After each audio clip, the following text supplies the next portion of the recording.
আর না জানার কারণে আপনি ওজন করতে পারছেন না।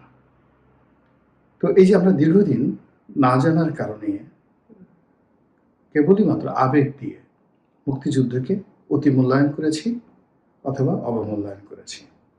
তো সেই জায়গাটিতে আমাদের একটা নতুন জেনারেশন তৈরি হয়ে গেছে। যে জেনারেশনটি গত ১৪ মাসে নতুন করে আবার মুক্তিযুদ্ধের দ্বারা যেভাবে অনুপ্রাণিত হচ্ছে, যেভাবে ধর্মান্ধদের বিরুদ্ধে তারা দাঁড়িয়ে যাচ্ছে, মুক্তিযুদ্ধের বিরোধী শক্তির বিরুদ্ধে যেভাবে তারা রুখে দাঁড়াচ্ছে, এটা অভূতপূর্ব। যদি শেখ হাসিনার পতন না হতো, জামাতের উত্থান না হতো, ডক্টর মোহাম্মদ ইউনূসের সরকারের অভিষেক না হতো, এইরকম পরিবেশ পরিস্থিতি তৈরি হতো না।